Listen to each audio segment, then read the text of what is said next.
as the month of Ramadan draws to an end,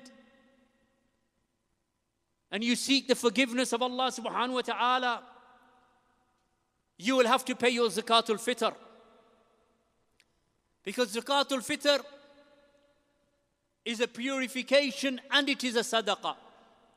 Abdullah ibn Abbas radiyallahu anhu wa radiyallahu anhuma, in a hadith or in an athar collected by Abu Dawud, he said that Allah's Messenger obligated Zakāt-ul-fiṭr as a purification for the fasting person from indecent speech and loose talk, and in order to feed the poor.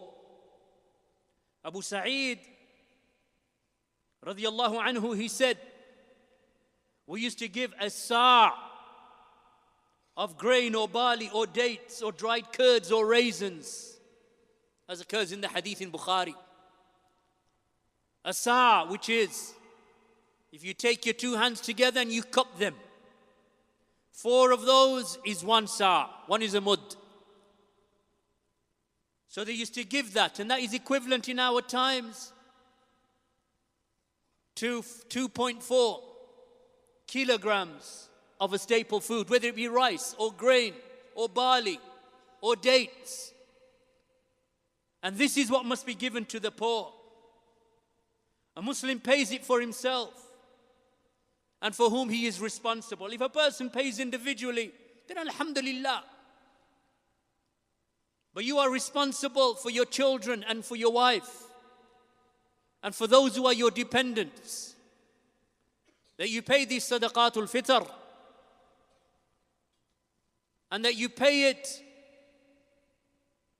in staple food. You do not pay it in cash.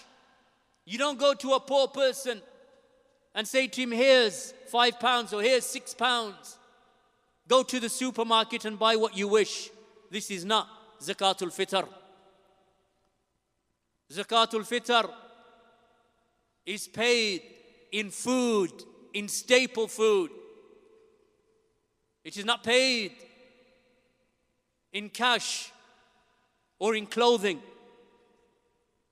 Allah's Messenger sallallahu alayhi wasallam, he ordered Sadaqatul-Fitr, as Abdullah ibn Umar said, on behalf of the young, the old, the free and the slave, and whomsoever you are responsible for. And it must be paid, my brothers and sisters, in the land wherein you live. The land where you spent your Ramadan, that is where you spend and give this food.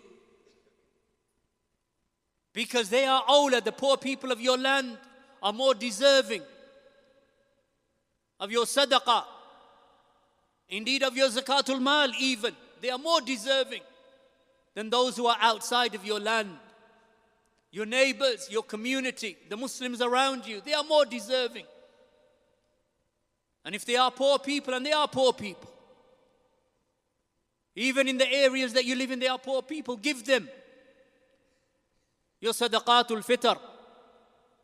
I know that you drive down the roads or you walk in the streets and you see all these billboards, giving this country and giving that country.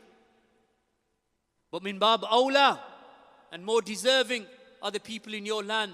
If the people of your land have been sufficed and you have given to them and there's no one else to give to, then you may give to the nearest lands or you may give to other lands.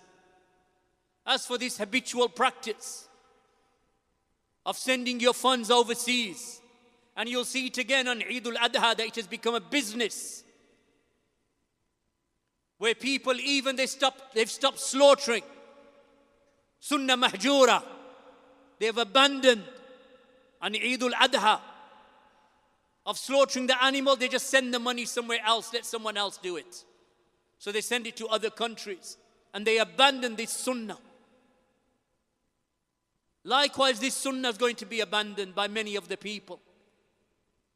There are people in need, so give them. Even if 100 of you get together and give to one family, it is permissible. 100 people or 200 people can come together and give their Zakāt-ul-Fitr just to one family who is poor, or 2 families who are poor. Then, if there is no one else to give to, and you cannot find someone in your land, then yes, you should send it to someone overseas or in another land that is close to you, who is in need. So Zakāt-ul-fiṭr,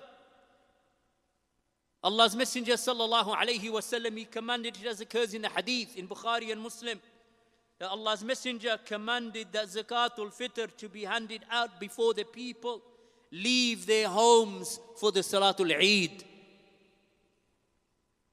So when is it to be paid? When is it to be given? It is to be given to the poor before the people leave out from their homes. Nafi' rahimahullah ta'ala from the Tabi'een, he said that Ibn Umar used to give it to the poor 1 or 2 days before Eid. So it is food that is given to them.